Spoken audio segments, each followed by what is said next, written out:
What's going on, YouTube? This is SG1 Sports, and you're watching our college football channel. We continue to roll out our 2024 schedule preview and projected record series, UCF.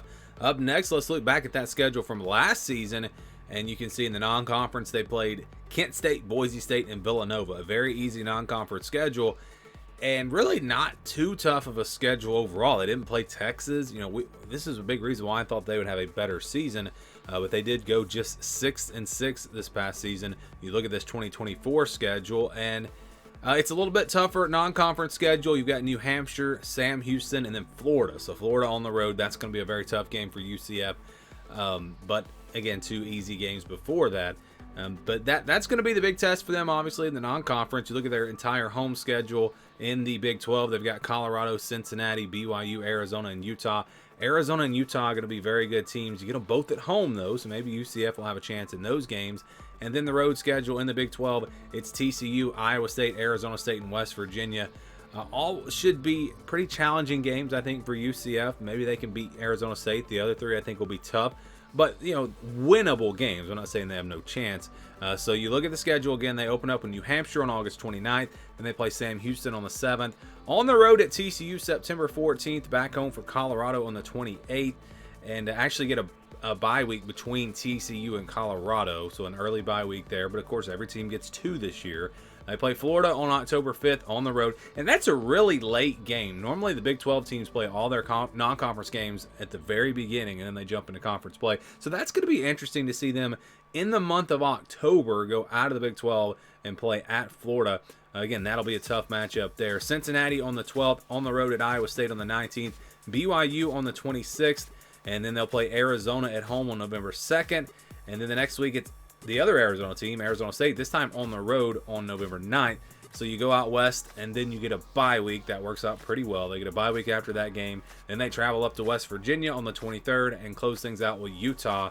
UCF, Utah to close out the season. How weird does that sound? I do miss UCF and USF playing at the end of the season. But of course, things have changed in college football, and we're not getting that matchup. We talked about all these rivalries that we've lost or we may lose. I think that one really doesn't get talked about very much. Maybe if you're down in Florida, but the rest of the country doesn't really talk about that rivalry. But we don't get it anymore, and I don't know what the future holds with that rivalry. I don't know if they will be playing that in the future or not. But let's go to the projections. These were the projections last year. Of course, 6-6 in the regular season. Our projection had them at 7-5. I actually picked them to go 8-4, and again, the schedule was a big reason why. They had a lot of production coming back, a lot of veteran players. I thought this team would be maybe in the mix in the Big 12, maybe close to getting to the Big 12 championship game. That did not happen. Athlon actually hit it right on the money at 6-6. The over/under was 6.5, 7, kind of in that range, depending on where you look. So this is a team that was expected to go really 6-6 or 7-5, and my prediction was definitely off the mark at 8-4. But we get to the projections this year. This is the scale that we use, and we've talked about this in all the videos. I'm sure if you've been watching, you know how it works by now. You've got New Hampshire and Sam Houston. I think you can count those games as win. Sam Houston might be a little bit tougher than New Hampshire, but I think both games are in that green category. Games that UCF should win. It would be a shock if they were to lose. And then you've got Cincinnati, that game at home. I think UCF, a better team, plus playing at home. That's why we've got it in the purple. I think they'll be favored by about a touchdown in that one. How about underdogs? I think you've really only got one. You got West Virginia, I think, because that game's on the road. I think West Virginia is going to be a little bit better team than UCF, playing that game on the road. And so those kind of cancel each other out. And then the rest of the schedule, you look at games where you would say maybe UCF will be an underdog, and that's probably going to be Arizona and Utah, but because those games are at home, that swings both of those games into this category, into 50-50 games.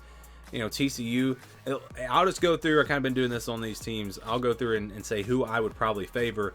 I'd probably favor TCU because they're at home. I'd favor UCF at home over Colorado. I'd favor Florida at home over UCF. You can kind of get the trend here. Iowa State, I'd probably favor at home. BYU, I don't know. Maybe UCF would be favored in that game. Already talked about Arizona. I think Arizona and Utah both will be favored even on the road. And then at Arizona State, maybe you favor UCF there. So if you look at it like that, losses potentially could come to Utah, West Virginia, Arizona, Iowa State, Florida, and TCU, and that would get them to 6-6. But that's not how this works. We average all this out, and really you can kind of just you count the 2 games as wins with New Hampshire and Sam Houston, and you can cancel Cincinnati and West Virginia out and put them both as 50-50 games, and they just split those other 10 games. So it's very simple math here. You split those other 10 games, you win 5 of them, you win the 2 games in the green, you get to 7-5. So that's the projection for UCF. Again, it comes out pretty easy math there, but as far as being favored or underdogs, I think they're probably going to be favored in only 5 or 6 games. So getting to 7-5 might be a little bit tough for them.